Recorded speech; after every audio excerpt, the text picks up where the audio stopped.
You're listening to the Sanditon Chronicles, where we talk all things Sanditon and Sanditon adjacent. Come along with us as we dissect all of your favorite characters, scenes, and dialogue. We have so much to tell you. Hey guys, welcome back to the Sanditon Chronicles. I'm Maureen. And I'm Janice.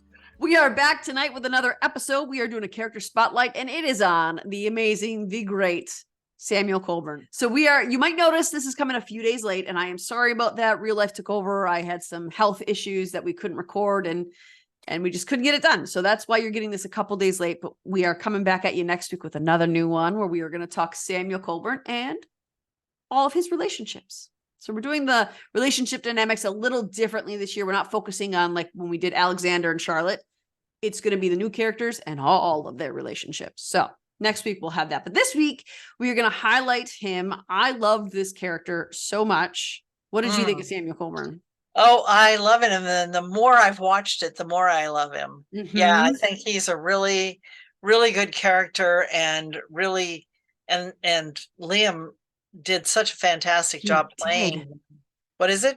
He did, I said. Yeah, I thought I used the wrong name. I'm sure it's Liam. It's Liam. I think it's Liam. I'm looking up his last name.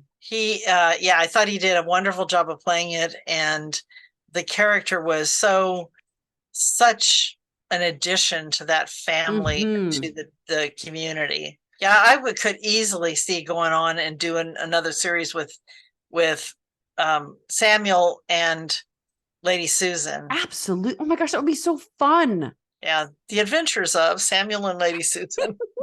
Oh man, now I want someone to write a fan fiction about that. I would really like that. You know, have you read Lady Susan by Jane Austen? No, I have not. I've read the beginning of it, but I have not finished it. Well, I read it because I purchased it. It was part of like 3 stories in one book, and I had it on my app for the Amazon one. Yeah. Whatever you call it. Kindle, thank you. And so I had it on my phone and I would read it. So I read through the whole thing. It's a whole series of letters. And the main character is Lady Susan. But that Lady Susan is nothing like our Lady Susan. No. Well, in fact, our Lady Susan is 2 completely different characters. Yeah, with 2 different last names. But I think, honestly, it's Liam Garrigan who plays Samuel Colburn. Yes. And I used to watch Once Upon a Time a lot. And I've never seen it. It's so good. The back seasons, like the last couple seasons, kind of like, what are you doing here? But it was really good up until then. I loved the concept. It was new. It was fresh. He played King Arthur. And so I have loved this guy since then. That was the first thing I ever saw him in. And when I found out he was going to be in Sanditon, I was so jazzed that he was coming, because there's just he's magnetic. The way Liam does the speaking, the expressions, the way he carries his body. There's something magnetic about watching him on screen. And I love watching him. And it's not even like, oh, he's so attractive. It doesn't even have anything to do. I mean, he's a good looking guy, but it has nothing to do with that. He's just very good at what he does. Yeah. And I'm going to have to watch it. I'll look where it's playing so I can see it. It's on Netflix. It is on Netflix? Oh, excellent. I will definitely watch it. Watch me be wrong, and they've taken it off since I saw it on their list. That's right. It's called Once Upon a Time. Once Upon a Time. Yeah.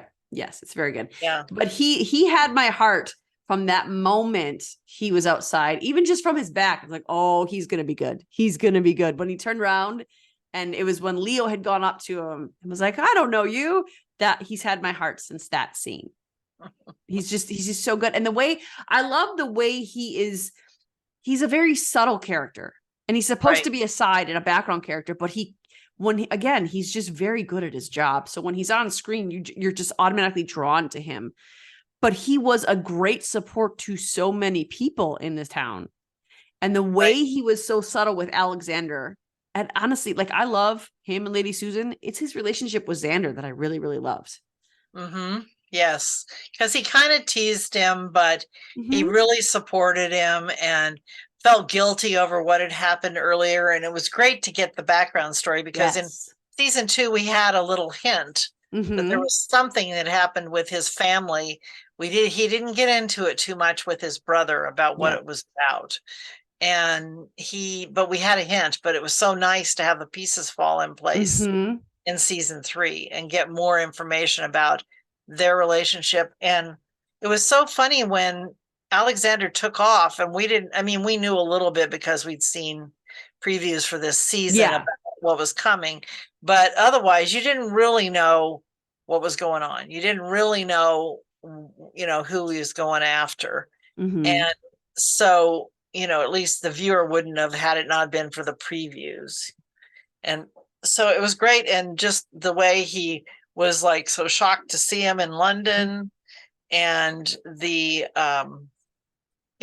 fact that he just did come to Sanditon with, yes, he gives Xander a lot of credit for persuading him to come to Georgiana's rescue, but he was a willing brother. A lot of Yeah. people would not have picked up and done that. Mm-hmm. And we all know that some of our favorite things about the show is the unspoken, the ironies, the parallels, the looks, the expressions, I like being able to guess what a character's motivation is because I feel like I know them so well through all the unspoken things. And with him, he was a man who knew who he was, who knew what he Right. was going. And I like to think that the reason he ducked out, it wasn't because he was so irresponsible or weak or he couldn't do it. It was because he knew he wouldn't be good at that. He knew that this was not for him. It would not end well. It would not go well. And he sort of gave credit to Xander when they were in Xander's office. He gave credit to him for that of, look what you did with this place when they were talking about sort of why he left. But right. And I think, don't you think that a lot of it was Xander was more naturally reserved anyway? Mm-hmm. And whereas Samuel was much more outgoing, he was the party boy. You can see how it would have driven him crazy to stay there and take, even though he was the oldest, he wasn't the best one for that position. And so, but he's right, it probably did greatly contribute to Xander's first marriage dissolve, going away, falling apart. And because if he'd been able to be with his wife, go to London, they were probably just really mismatched, to be honest with you, because she was more like Samuel and less like Xander. Yes. And obviously that's a problem. The estate, probably the fact that he had an estate is why she married him. I mean, probably her parents influenced her, anyway. Yeah. And I think with Samuel, he is much better suited to the law, not just because he's so outgoing, but I think like he needs the way his character is, the way they wrote his character, the way he played it out. He needs that change of pace, but it also comes with that excitement of, I love the scene where he's running in late to the courtroom because he's been researching, he's been digging into things. He's sinking his teeth into the meat of his job, and he's good at it because he's passionate about it. And it's something different. And I think there really, you could see played out, though that was never explicitly talked about. You could see played out throughout season 3 that he really cares about helping people. Yes. He's not just a lawyer because, he needed a job, but he genuinely cares about the people he represents. He genuinely cares about the people around him. Right. He played that out so well. And we'll talk about his relationships next week, but how he interacted with everyone in this town that he's not even, he's from there, but he doesn't know these people. These are all brand new people. He cared about them. He's been away for 10 years. Everything's changed. Yes. And also I think that he coming back to Sanditon and going there to help Xander really helped him be redeemed. Yes. And so I think that it made him, Samuel, feel better about himself and be more able to open up and care for people and love people. I know we'll talk about it more later, but I absolutely love the way he approached the kids. That was my favorite part about him. Yeah. Yeah. Especially, both of them, both Augusta and Leo, right. Both of them in two entirely different ways. Yes. And in a way that Xander couldn't, because he's the responsible one. Yes. He's reserved. It allowed Samuel to use his gut and his intuition to see exactly how they needed to be spoken to. He's not there to be something different than Xander. That's not his purpose there, but he is there to fill in the gaps of things that they need. Well, how many stories talk about the fun uncle, right? Yeah. Mm-hmm. That's quite often the case. Mm-hmm. And so he filled that role at very well. Yes. And they were holes that these girls had. I love watching him sword fight with Leo Exactly. through the house. There's Xander wouldn't have done that, not because he hates his kid or he's too good for it, but I think it's just not in his nature to really know how to do that. So Samuel gets to go in there and say, okay, these kids need this, so I'm going to be this. And Xander's never been the playful one. No. Yeah, And I mean, a lot of it cut out of all this guilt. I mean, he was starting to lighten up, and he certainly was a easier person mm-hmm. in season 3 than season 2. But yeah, I mean, the contrast, and basically it reflects what their life responsibilities have been to date. Yep. And Samuel hasn't had the weight of an estate. He hasn't had the weight of children, the weight of losing not only your wife, but also your ward's parents and becoming this. And he hasn't had the weight of all this put on him. Right. But knowing his character, I feel like he has felt acutely the guilt of leaving Xander with that weight. I don't think he enjoyed it. Yeah. And especially when it comes back face to face, when Xander shows up.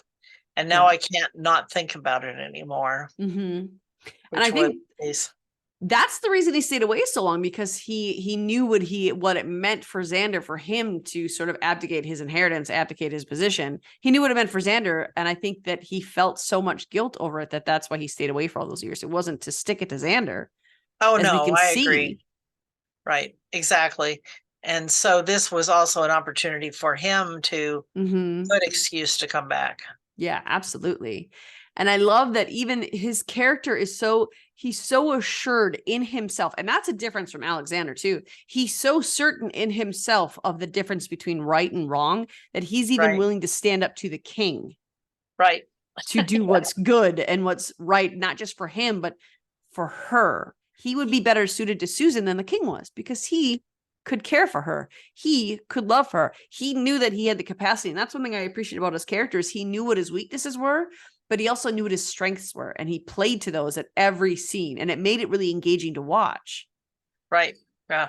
Yes. And it was real interesting when, he was strong in the courtroom. And then when he went through this doubt, that, of course, Charlotte just said, all that other stuff doesn't matter. We have to save Georgiana. And that's what got him out the door and, got him thinking about what it was he could do to try and salvage the situation. Yeah. So, yeah, it was great.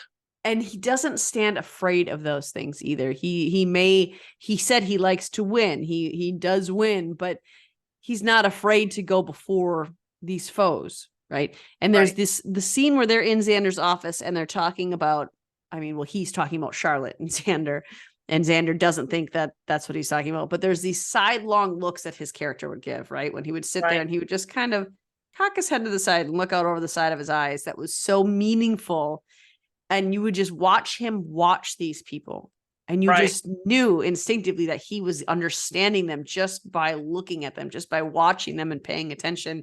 And that, you can't be an awful person if you pay that much attention to the people around you. Right. And he was also very good about understanding what was really going on between people. Like you said, very observant.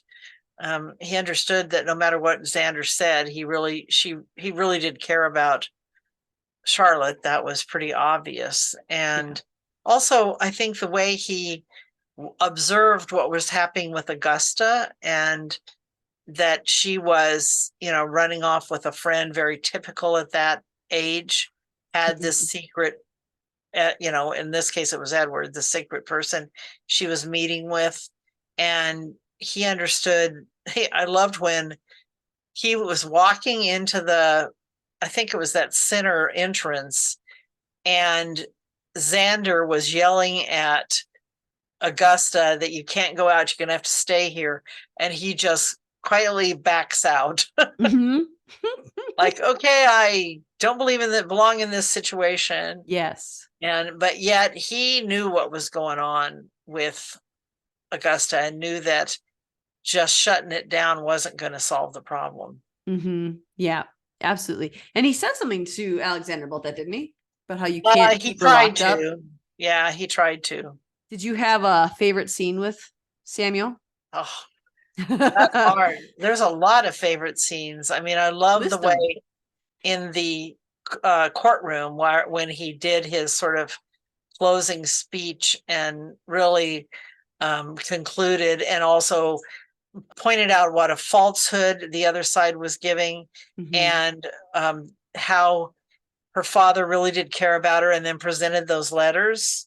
I love that. I love early on when they had the concert. Was that in the first one? Was it in the first one? Second episode, I think. Episode, yeah. In the second episode, where he went over and spoke with Lady Susan, because he knew that others were talking about her, to try and say, I form my own opinions. I don't listen to anyone. Yes. And then I also love when she was talking about leaving, because if there wasn't anything, especially if Charlotte was going to leave, there wasn't any reason to stay in Sanditon. And he then put together the horse race, the carriage race, and that was so much fun. And then obviously when the two of them were waiting for Charlotte and Xander to come back from retrieving Augusta. They're having a in the meal kitchen. in the kitchen, and and that's when they first kiss. I loved all those scenes. Yes. Obviously, the one too at Lady Denham's wedding that didn't happen. Oh, yep. When he's saying how much better he is once he finds out the whole reason she's talking about leaving is because the king has summoned her, once Charlotte lets that out of the bag. And then what a speech. How he comes to when he finds out what's going on, that Charlotte has broken up, called off she and Ralph have called off that wedding. When he finds that out and goes rushing to find Xander, to try and finally, the thing they've been conniving on was to try and bring those two together. And here's the opportunity. And he doesn't waste any time. No, at all. Yeah. He's always right there where needed. Yes. That's it. He is that supporting role, but he's in every scene. Well, he's not literally in every scene, but his presence feels so heavy and so weighted that it seems like, well, no, he's a main character. He's not a supporting cast. He's a main character. Well, even like when Augusta uses him as an excuse to walk around the ballroom or walk around the party. I guess that one was when Georgiana had her celebration. Yep. And she uses that as an excuse to go around. And then earlier too, when she uses him at the ballroom. Anyway, so he's a willing partner to try and help with things in all things. Yeah. One of my favorite scenes. I have a lot too. I think that I love every scene that he's in because, again, he just does his job so well. And he made this character. I mean, the writing was there for the character too, but Liam made this character such a presence and so lovable. And so you want him to find happiness. You want him to have good endings. But the scene with him and Georgiana, when he first comes it was their first meeting to talk about the case. And it was him and her alone in that room. And he was not really being mean, but he was acting as if, they're going to ask you these questions and you need to be able to keep it together. There's this idea that love means you don't ever say anything cruel or you don't ever say anything that's going to ruffle feathers. And that's not necessarily what love is. Love is confronting things that need to be confronted. Love is calling people out on their crap that's going to get them harmed. And so he was very loving in that moment where he was like, no, this is what's going to happen. I'm not doing this to hurt you. I'm doing this to prepare you so you're not blindsided by them doing it. I'm going to do it to you first. And it's going to be from someone who is an ally and a friend to you. And I thought that scene, there was so much coming out of him. There was, he didn't feel pity, but he felt compassion for Georgiana in that. He felt kindness for Georgiana in that. He wanted to see her through. He wanted her to survive and be victorious in that. And that was really cool to see. The other scene I love is in the room, and it's not the part in the room with Alexander in his office. It's not the part where he's talking. It's the looks he's giving Xander and the way he watches him walk from one point to the other. I love seeing that aspect of his character. The other one too is that I was going to say the race, just seeing him that free, and he's unafraid to be carefree. He's unafraid to be this laughing, jovial person. It's so good. And then you see another scene with him when Lady Susan does return after she has said her goodbyes, and she returns. The look on his face as he's in front of this fireplace. Yeah, that one. He cannot believe that she's sacrificed to come back for him. And he has expressed emotion. Those are the highest points of his emotion, I think, are those scenes. And I think that's why I love those so much. Yes. And when she comes back, and of course, I'm thinking at the time she came to her senses and recognized where she needed to be. But the other thing I was going to say is, I was just thinking when I was rewatching the other night, I was thinking about the scene where I think he's returned from winning the court case, and he comes up and the girls are greeting her. They're so excited to see him. Xander isn't there right then. It's just the girls and Mrs. Wheatley. And then he takes time to talk to Mrs. Wheatley and ask her about her parents and her childhood. And, I mean, she was probably just always this presence in his life. And he didn't even think about what she'd been through until he helped Georgiana. Yeah. So that was impressive. And he cared. Yeah. He wanted to know how she was doing. Yeah. And I think that speaks so highly to the nature of a character, is how much they observe, not just observe, that's not the word I want to say, how much that I can't think of another word for notice at the moment, but the other people in the room, and that the other people in the room also have struggles, and he sees them. And that shows his mettle right there, almost more than anything else, is he sees the people around him. It might take him a minute, like it did with Mrs. Wheatley, to understand, oh yeah, she might have gone through this, but he still, once he knows it, he doesn't avoid it. Once he knows that, oh, this could be an issue, or, oh, you could be struggling through this, he approaches them and he walks through it with them. And this is also probably one of the things that makes him a really good attorney. Yes. He recognizes what's going on in people's lives, and does, observe and pay attention and, really, really see who they are. Yeah. It certainly helps with being the opposite. What is the word when you're in court? You're not the opposition. Yes, the opposition. Thank you. My goodness. It helps when he's the opposition too, because I mean, he could see right through what Lockhart was doing. Right. He figured it out. He knew what kind of dude he was. And I loved it when they're coming up the steps and Lockhart's attorney comes down and makes this great offer, and he's like, how dare you?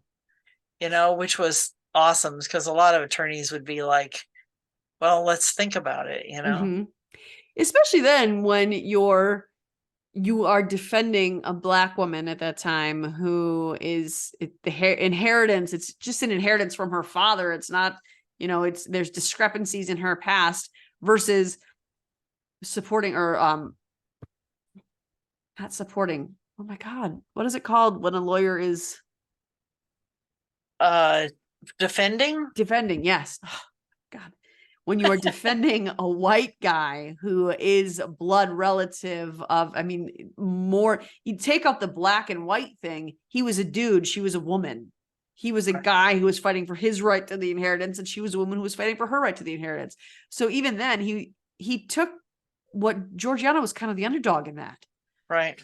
And he believed in her so much that he's like, no, it's not right what you want us to do, so we're not going to do the wrong thing, we're going to do the right thing. Right.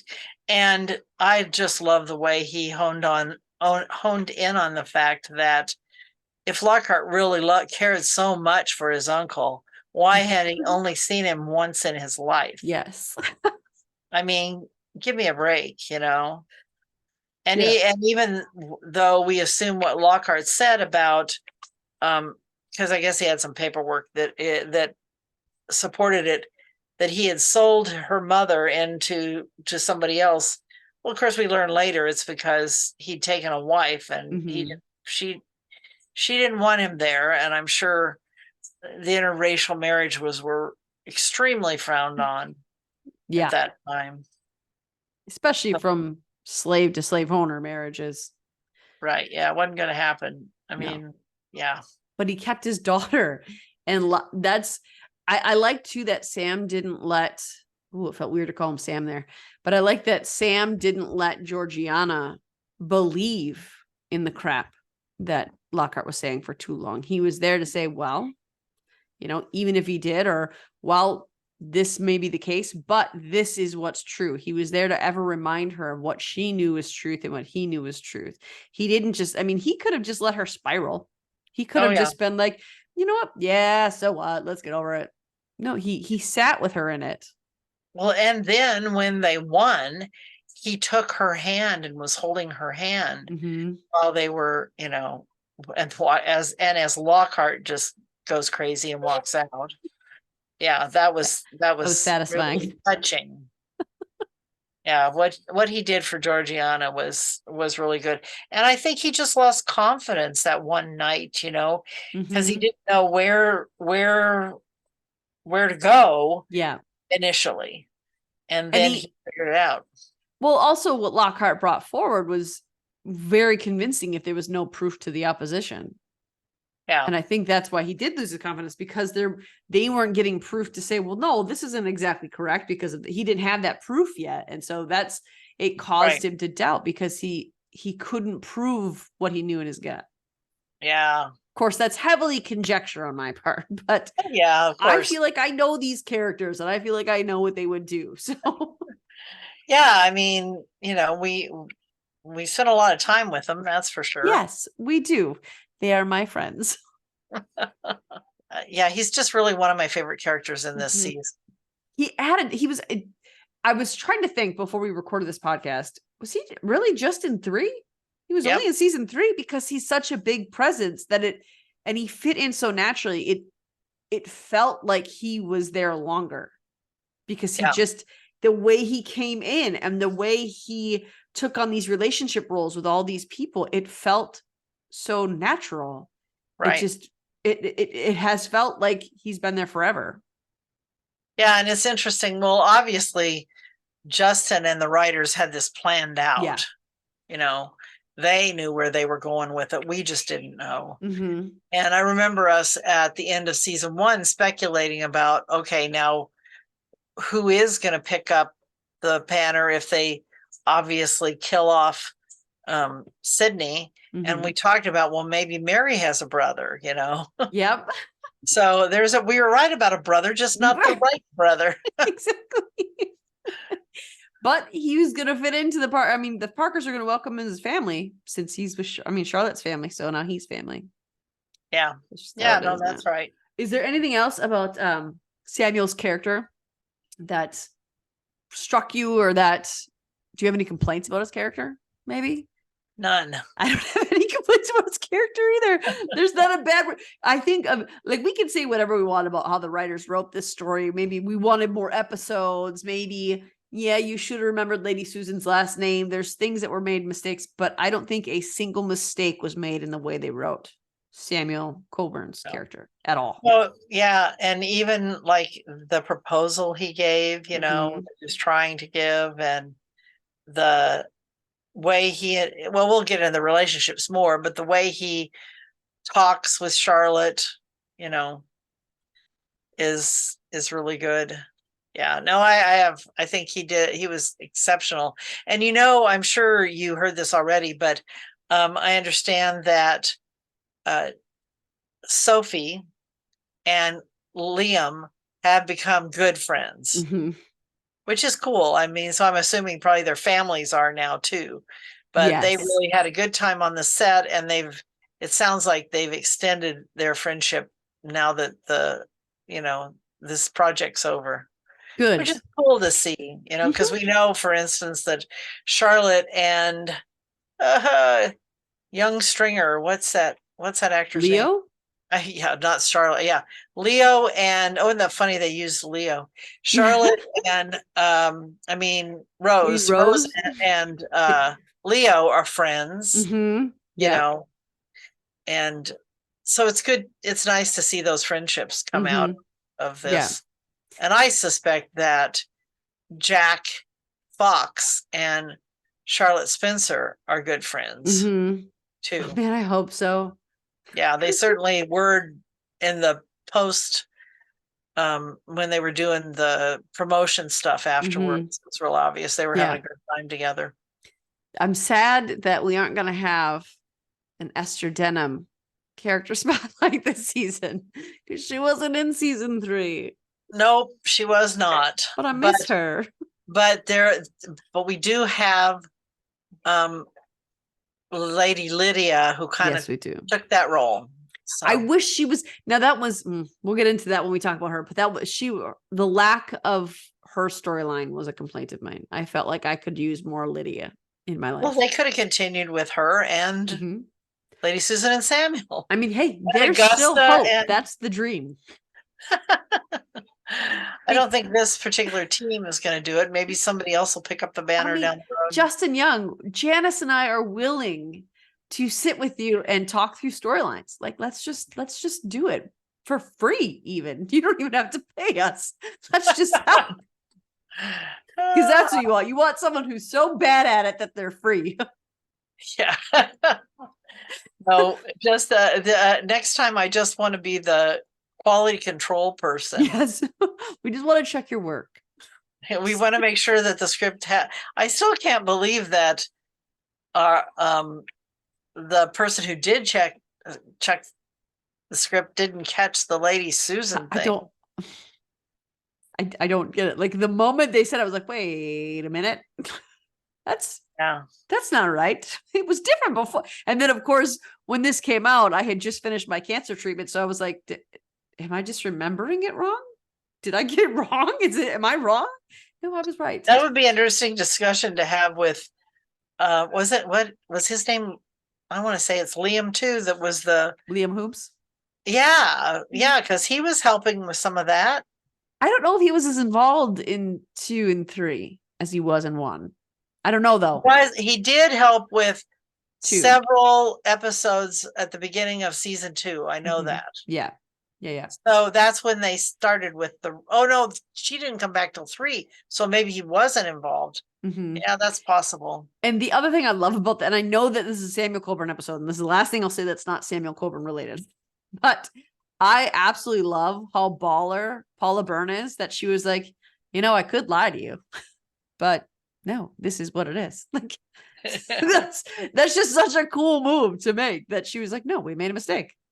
And that's just what it is. Yeah. It'd be fun to talk to her again. Yes.